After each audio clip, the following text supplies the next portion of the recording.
104.7 The Cave. KKLH, Marshfield, Springfield.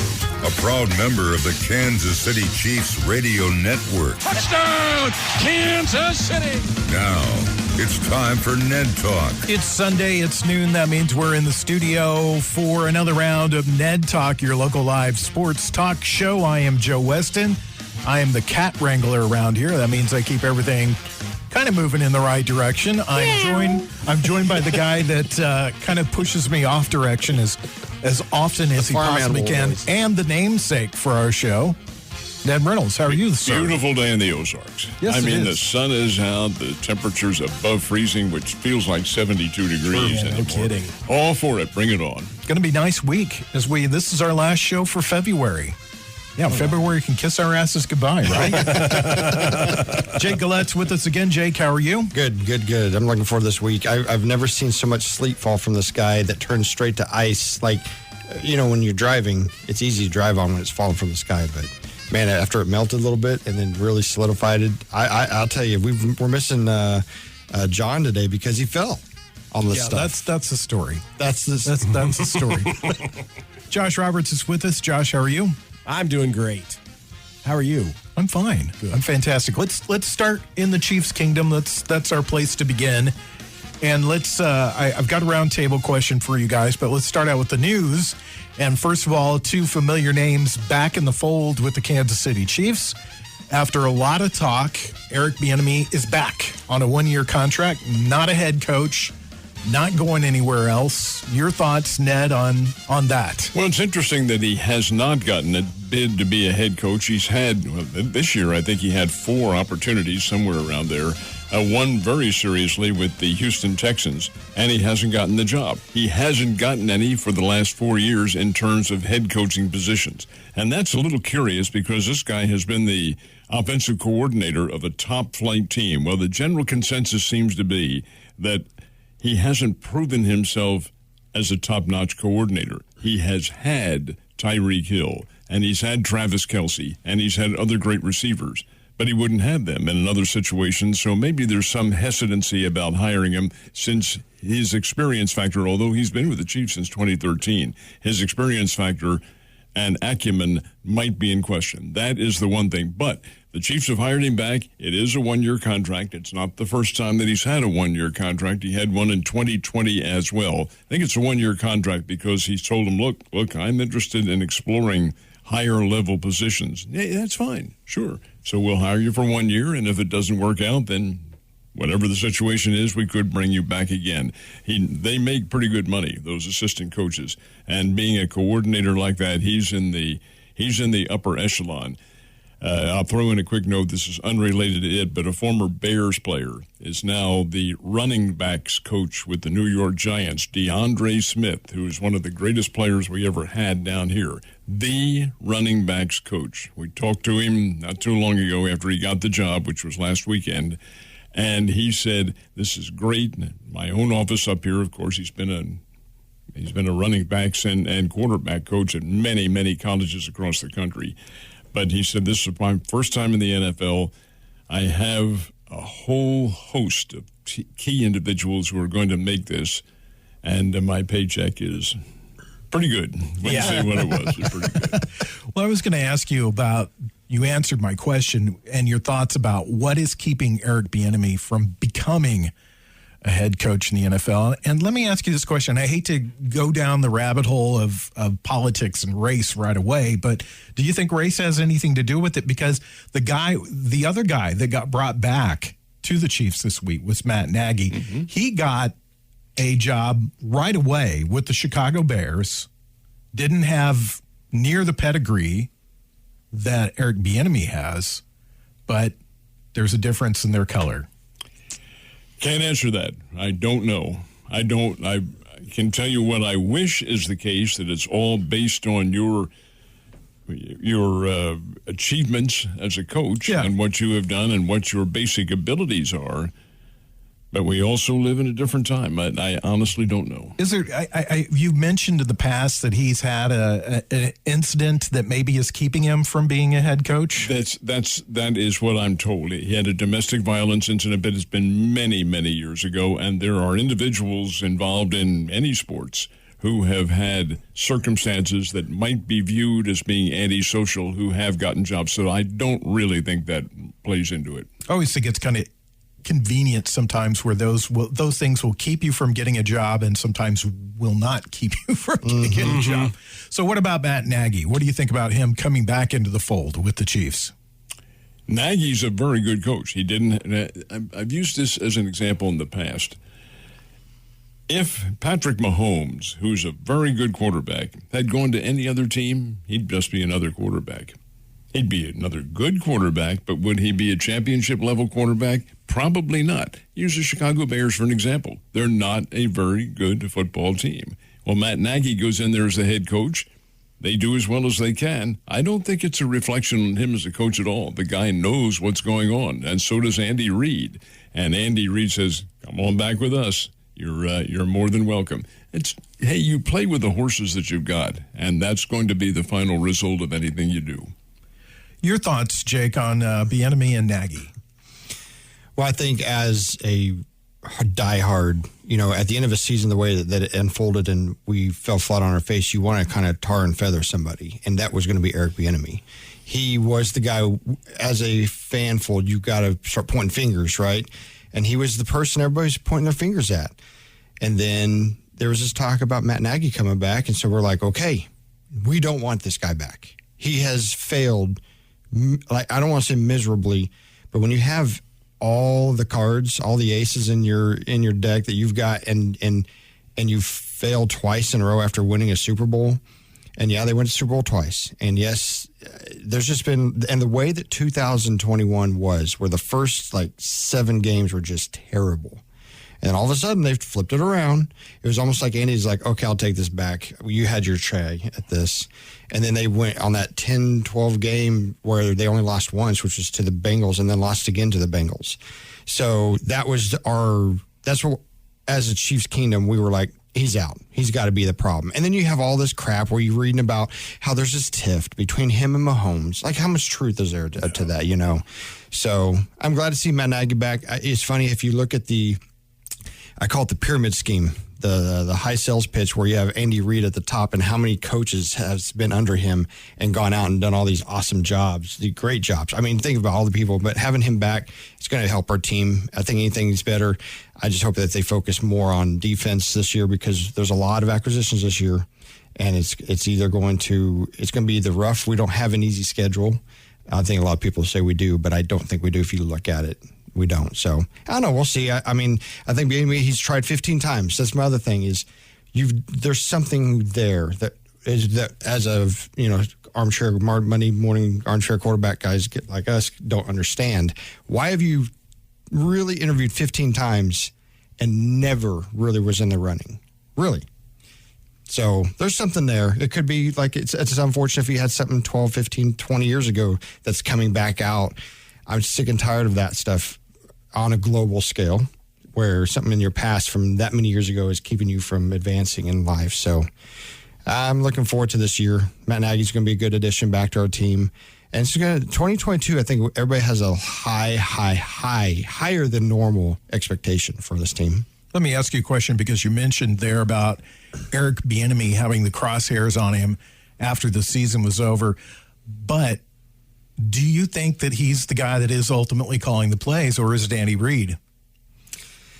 It's weird because the camera focuses on Bieniemy, and I don't know if it's because of all the talk. I don't know if it's because of how many times he's tried. And at the end of the year, like around game number 13, 14, 15, it's like all focus on him, because that's when the head coach's jobs are starting to be talked about. And is this guy going to be? So there's a lot of camera, visualization of him calling the shots. But I know Andy is the number one. Like he is also calling those. I don't know how. I would love to know the dynamics. If we could find out why Andy's got his, like I call it the Waffle House menu. I've always called that, because if you look at it, nobody could really try to take a screenshot of that and be like, okay, we're going to know what the Chiefs are going to do next week. But there's a lot of Andy, and I don't know if it's deciphered to him, and then he tells, like, is that middleman even needed?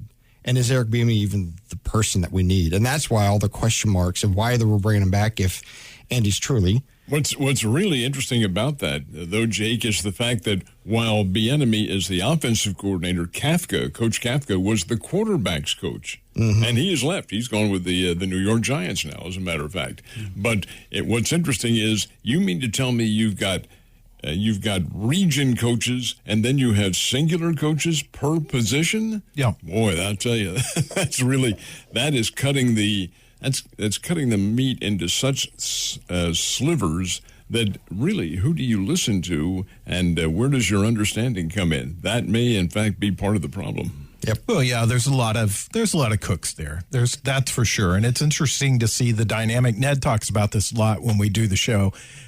He likes to spell it out for us. Ego has a huge amount to play in these things. You're listening to Ned Talk. It's your local live sports talk show right here on 104.7 The Cape. Ned Reynolds, Jake Gillette. We've not heard much from Josh Roberts, but we will now. Josh, your thoughts on Bieniemy and Nagy? I think it's time for Bieniemy to go. And I feel like the reason he hasn't gotten a head coaching position is because when they look at his track record, they're like, why do you call all these cute plays that don't do anything? I don't think that's him.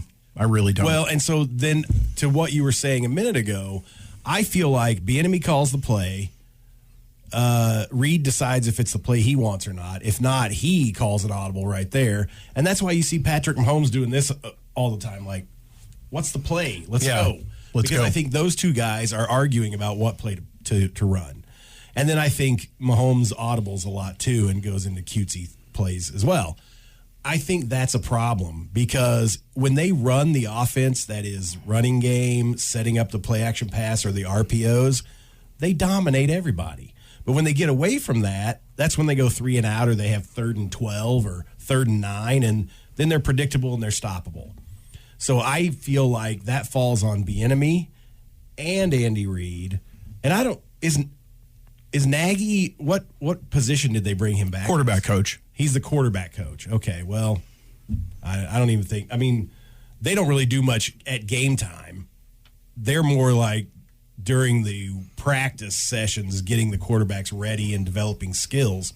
So, that seems like a waste to have Nagy doing that if he's that good of a coach. I'll ask you guys all real quick, who called the play, who let Patrick Mahomes stay on the field at the end of the first half?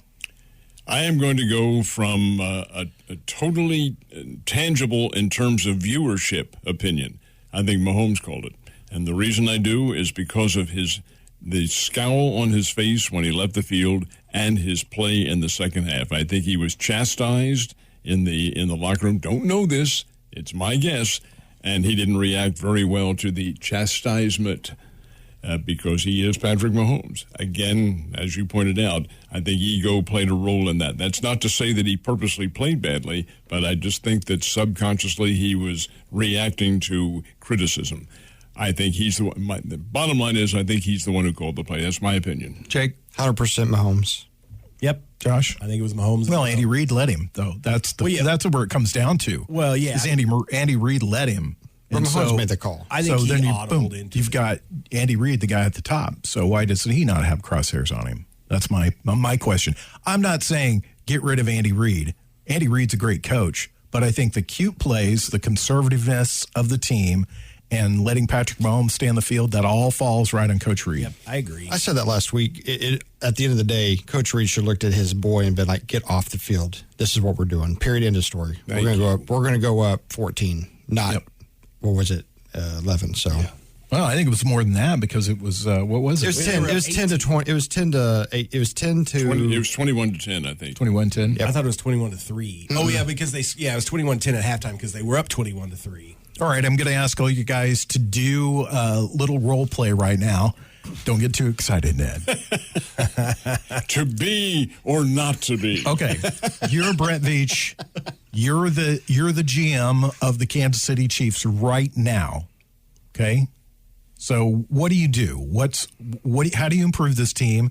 Do you do it through the draft? Do you do it through free agency? Do you do it through trade?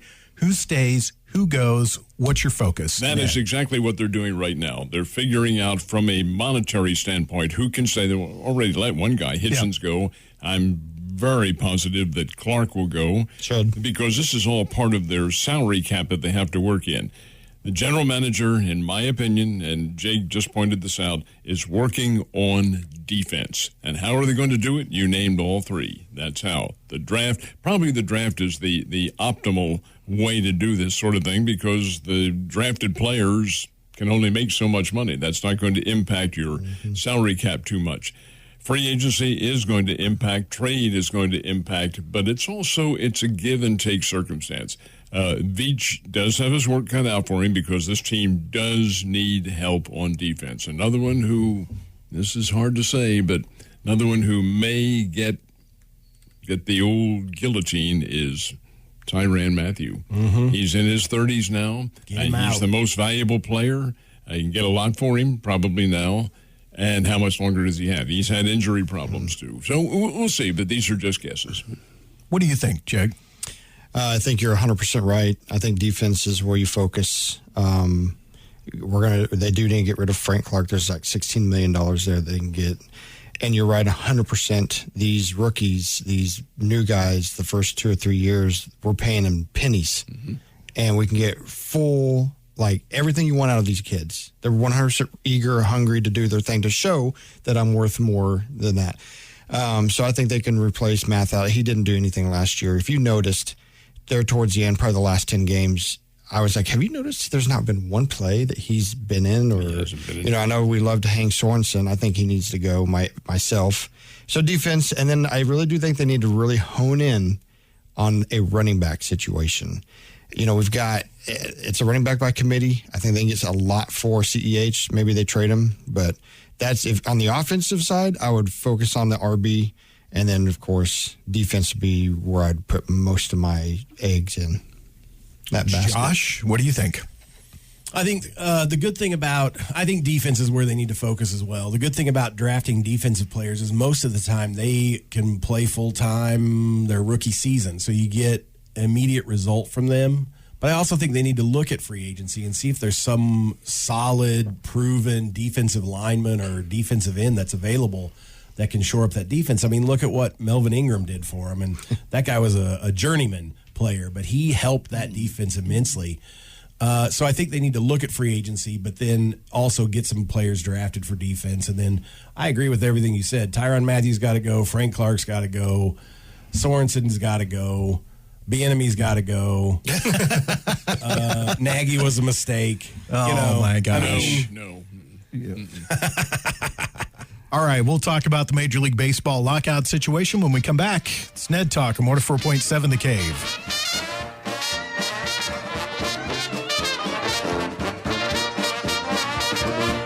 You're listening to Ned Talk on 104.7 The Cave, part of the Kansas City Chiefs Radio Network. Back to Ned Talk on 104.7 The Cave, a proud member of the Kansas City Chiefs Radio Network.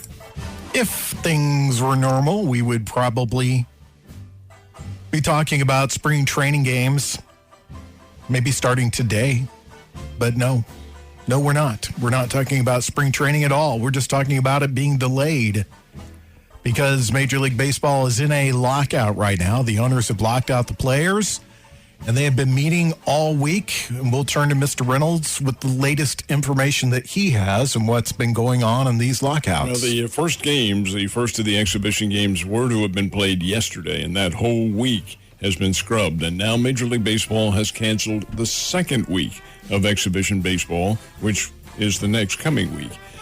So, where do we stand? Well, I think everybody knows by now that MLB, Major League Baseball, has told the players that by late tomorrow afternoon or tomorrow evening or whenever they quit their negotiations on Monday, if nothing's been solved, then games will start to be canceled in the regular season because their excuse is the players will not have enough time to get really physically ready for a long grind coming up. The players say, that's rubbish. We can get ready. But the owners are the ones who call the shots. The owners have the gold. They own the teams. They make the rules, and that's the way it's going to be. Do I see a solution coming up? Judging from everything that's been said, no. I don't see how they can come together. But by the same token, this is a game of give and take. It's a game in which forces know fully well what's at stake. At least you have to think they do. They're not dumb. And the public's reaction to all of this is so negative. The media has been so negative.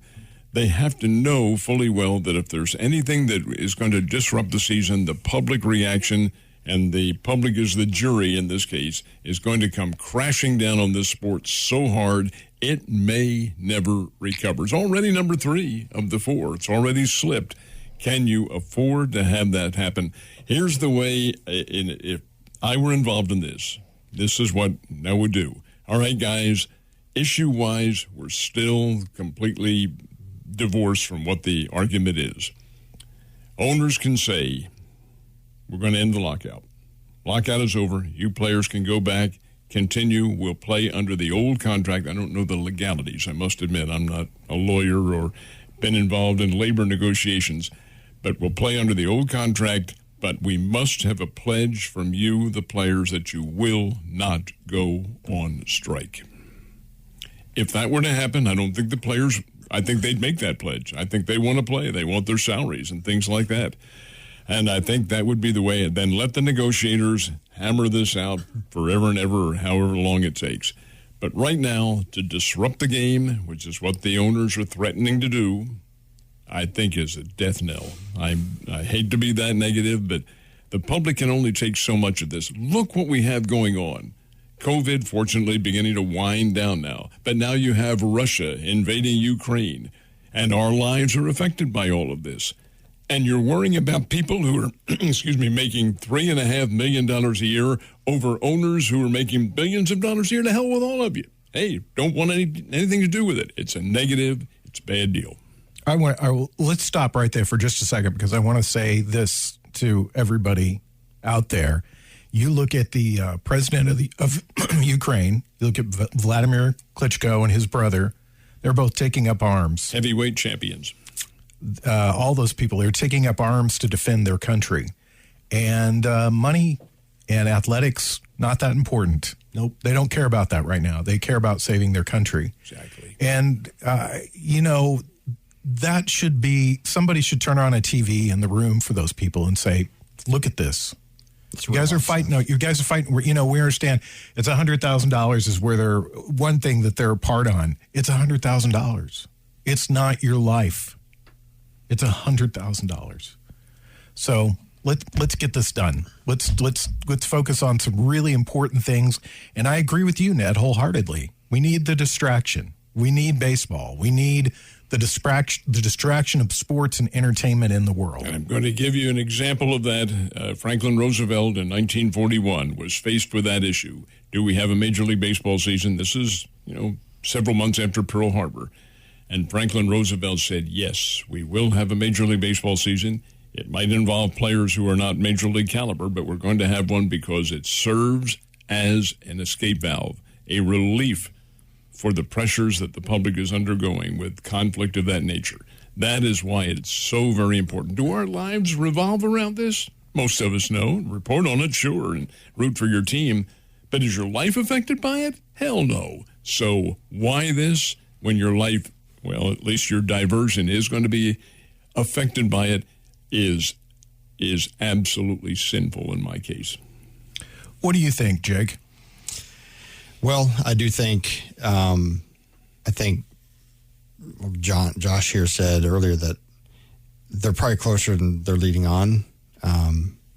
It's something I think baseball, like you said, is knocked down to number 3 out of the majors, and they need something to give. Negative news for something like that is almost good news because it gives it more publicity. It really does. And so I don't know if this is all a cat and mouse game where they're all really going to be like, oh, we're just kidding. Let's do this.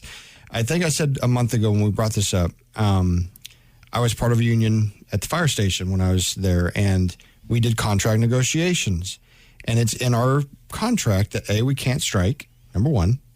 and B, that after a certain period of time, we still did business as normal, but we could extend it 2 years until we come to an agreement on some things. And that's what they need to do. They need to be like, hey, guys, we didn't make the deadline here.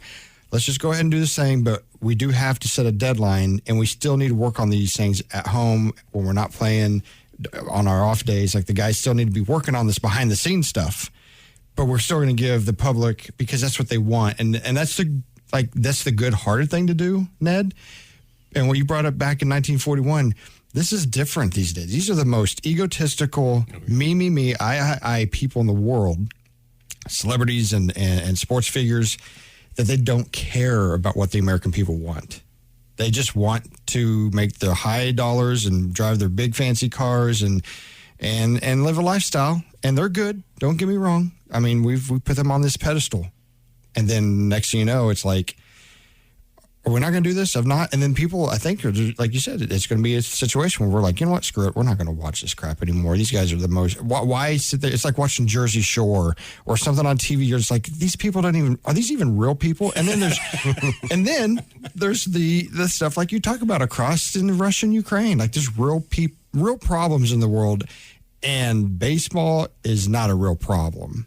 It really isn't. It's not, but let's be clear, too, about one major point on this. There would be spring training going on right now. The players, I believe, would have extended the contract, but the owners locked out the players. Mm-hmm. The owners said, don't come to work. Mm-hmm.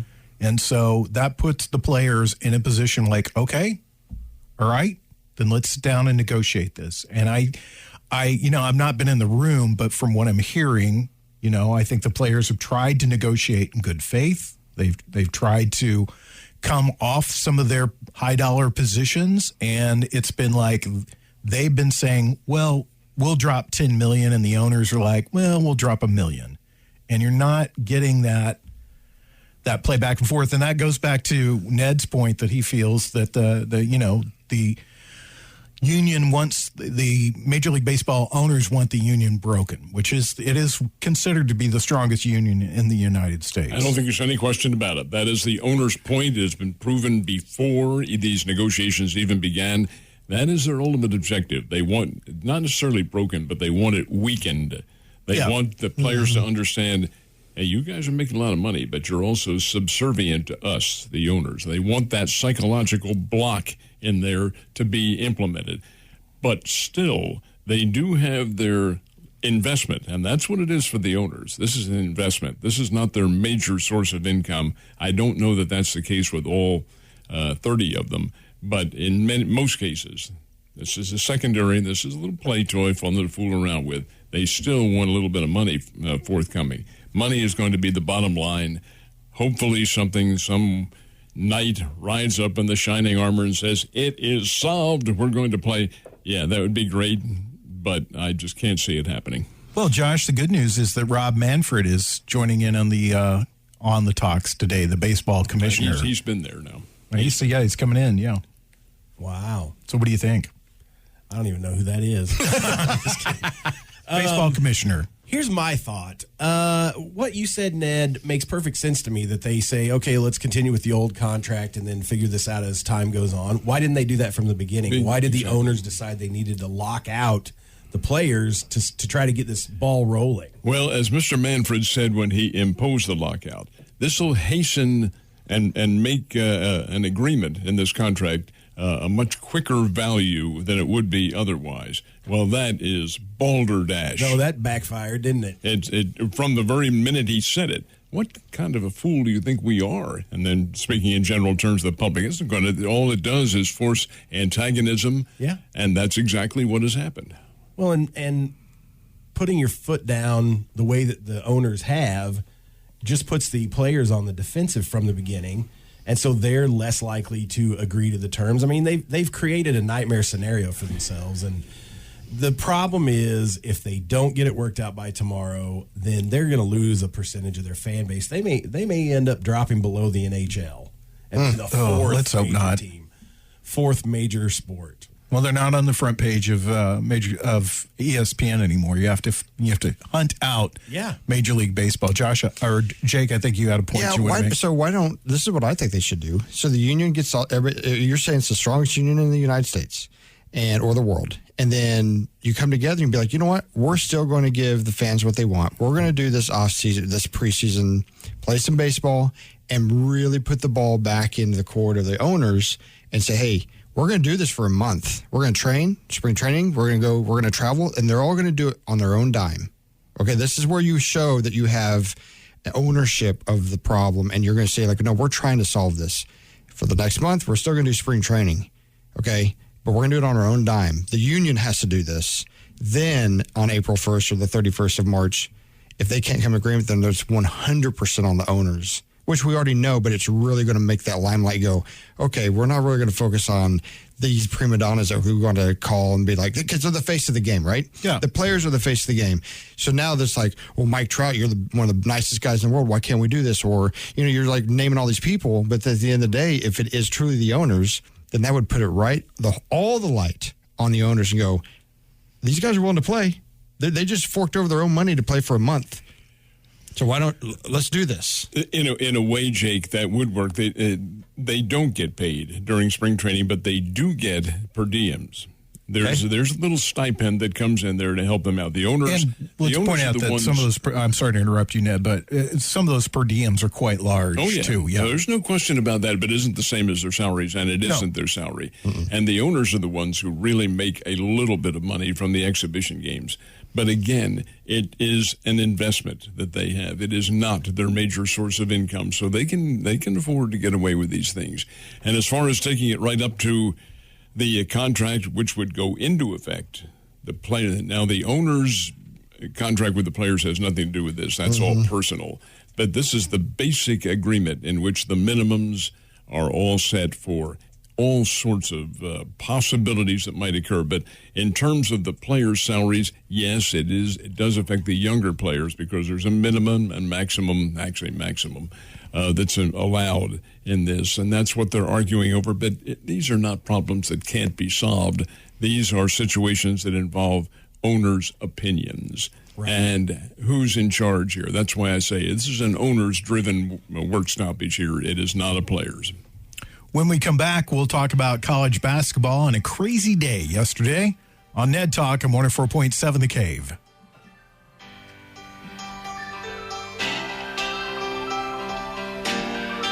You're listening to Ned Talk on 104.7 The Cave, part of the Kansas City Chiefs Radio Network. Back to Ned Talk on 104.7 The Cave, a proud member of the Kansas City Chiefs Radio Network. Ned Reynolds, Jake Gillette, Josh Roberts, Joe Westen on a Sunday afternoon talking about sports. Already getting some votes for the 2024 election. Thank you. Thank you for your support. We do appreciate it. Let's talk about basketball because yesterday was a historic day in college basketball. Explain it to us, Ned. Well, yes, it was in terms of the top teams, not all, can't literally say all of them, but many of the top teams, including number one, got upset. Now, I will clarify that an upset in the case of Gonzaga is really overstated because St. Mary's is a very good basketball team, very good. But they were number 23 and Gonzaga is number 1, so I guess it classifies as an upset, but it's not all that great. Some of the other, KU losing to Baylor. Well, all Baylor is the defending national champions, folks. These are games that occur at the end of the season. And guys, we are at the end of the season. The players are fatigued. The coaches are fatigued. They're looking at tournaments that are forthcoming in which they can refresh themselves a little bit. It's not all that huge a surprise. It is in case of the history, because it's never been this number all in one day going down. But in terms of the teams losing, it has happened individually before at this time of the year. This is a crazy time. Some of the other teams are beginning to peak right now too, and others are maybe in kind of a semi-relaxation state. But over and above all that, the good ones eventually are going to come to the fore and get into the big tournament where everything is decided. First of all, you have your conference tournaments, and in the case of the Missouri Valley where the Bears play, it'll just be one team, I'm afraid, that goes to the NCAA. But over and above that, it's what these players view as their goals several weeks from now and not immediately. Top 6 lost yesterday. 1 through 6 all lost, and a 7th top 10 team lost yesterday. So that's what makes it a historic day. So let me ask you this question, Mr. Reynolds. Who's the best team in the nation right now? Well, it's Joe, it's really impossible to say because their talent level is at a parity. My gosh, the team from Arizona, which also lost, is certainly capable of winning. Gonzaga is capable of winning. Kansas, Kentucky, these schools all at the proper time of their maturation are all capable of winning that national championship. And who knows, it could be somebody else from down in the lower regions that comes through, like a Loyola of Chicago, which got to the Final Four, or a Wichita State, which got to the Final Four a number of years ago. It's just whoever happens to be hot. I don't think it's fair to classify one team as being the best in the country right now. What do you think, Jake? Would you all just calm the hell down for a second? Let's get you've now talked. Now we're talking a sport that I like, eat, breathe, and I live, college hoops. So all those teams that lost, there were 7 of top 10. They all lost on the road. Nobody lost at home yesterday. So it was all road losses. Number 2, you're in the depth and the thick of conference play. Like this is what we lived for. When you watch college hoops right now through March, this is what you, as a college hoops fan, this is what you live for. This is the greatest time. I'm going to bring on my inner Dick Vitale here. It is the greatest time. The various sports. I cannot wait for March Madness. I do think that Auburn is my choice to win the national championship this year. I really do. Pearl. I think Bruce Pearl. I love that guy. Man, he's a good-looking older guy, let me tell you. But I do think, and everybody needs to watch out. I think Baylor's going to get their healthy guys. They're starting to look more healthier. That's been Baylor's biggest problem as the returning champions this year is they have not been healthy, and you can see it. But they're coming back around. I did put a little money on KU yesterday, and they failed. They failed. But, and then I do think Texas Tech is another team who did lose on the road yesterday. That was the 7th top 10. That's a team to watch, man. They play some massive defense. I'll tell you, it's fun. This is the greatest time for college hoops. So that's why I say it's all road losses, but it was good. It was good yesterday. Going to throw in a little history, and this is long before you guys were born. My first year in the Navy, I finished up, was waiting to go to surgical tech school up at Great Lakes. And here's this little old team, Loyola of Chicago, that had a magic year. And they went on and won the national championship. They lost their final regular season game at Bowling Green. Bowling Green had this throwaway player named Nate Thurman who never did anything at all. I'm being facetious. And Loyola lost that one. It does happen. The Glory Road team, and I really think Loyola should have gotten credit for this as well, but the Glory Road team, Texas Western, now UTEP, Texas El Paso, they had a magic year. All of a sudden, they emerge on the scene. They go to Seattle to play their final game against Seattle University. Lost it. Again, as Jake just pointed out, this is the time of the year when something like this happens. It's regular season, not tournament play. Even in the tournament play, this is conference tournament play. You'll see some surprises. It's just the way things are. What do you think, our soccer correspondent, Josh Roberts? Duke is the best team. Oh, please. This is the swan song for Coach K, and they're going to win the national championship this year. Well, your conspiracy theory I'm not a Duke fan either, but that's the way it's going to go. You're off the show now. Our general manager, Brian Tyndall, is a huge Duke fan. Well, so you're out. You're out. Get out. Oh, sorry. Sorry, Brian. Well, for what it's worth, this week's edition, actually this month's edition of Sports Illustrated, used to be weekly. It's now monthly. Thank you. No, thank you. Krzyzewski's on the cover, walking off, waving to the fans and all that sort of thing. Swan song. You made, I think, Joe, you made a comment about when's the last time baseball was on the cover. Did you say that about? I don't know. Maybe. I think you did cover. Well, Sports Illustrated is the national periodical, only it's just 1 month. Shohei Ohtani was on the cover back as the top player in Major League Baseball. I think it was the October issue that they had, October, November. But it doesn't happen very often, or hasn't. Are you going to watch Coach K's final game this week against North Carolina? Duke, North Carolina? Yeah. One of the great storied rivalries in all of college basketball. You bet I will. Do you think the sport's going to miss Coach K? Yeah, I think so. Hey, Coach Krzyzewski is very...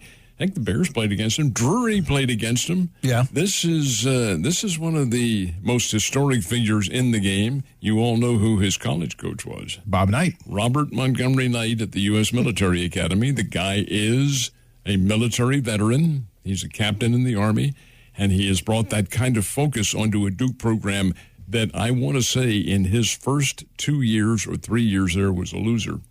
They lost more games than they won. And then all of a sudden they turned it around. That's how long it takes to really implement your philosophy. And I think Krzyzewski's work at Duke is very emblematic of how that works. Let me ask you this, Jake, because you're a college basketball guy. Do you see Duke being relevant 5 years down the road? Because you look at North Carolina, they're not really relevant. They haven't been relevant.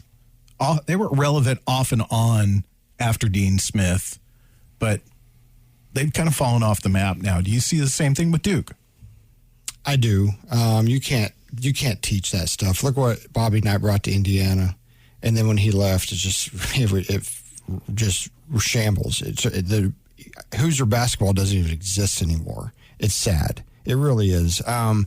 Look, after Roy Williams left North Carolina, it just hasn't been the same. And he left for good reason. He was tired of the crap, the portal, the kids going, you know what, I don't like you today. I'm out of here. No. And so, a coach like Krzyzewski, you're not going to replace that. I've never been a Duke fan. I call him Puke, not Duke. Oh, you're out too. So that's a two-man show next week. Two of us. I just said I don't like him. I have a lot of respect for Coach K. I just don't like Duke as if we can get John off the driveway, it'll be a two-man show. Unless he has a guy that's been there, like Jeff Capel. I don't know if he's. Jeff Capel. So, these guys are going to try, but no, you don't replace a coach like that. You really don't.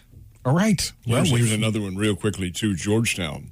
Thompson leaves, and now you have Patrick Ewing. Georgetown had Thompson's son in there as a coach. Now they have Patrick Ewing. Look at their record, 6-21. Had a decent record last year, though, didn't they? Fair. They were fair. They're fair. They weren't great. I like Patrick Ewing, though. I didn't like him as a player, but I root for him now as a coach.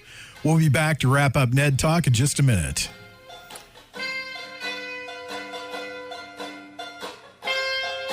You're listening to Ned Talk on 104.7 The Cave, part of the Kansas City Chiefs radio network.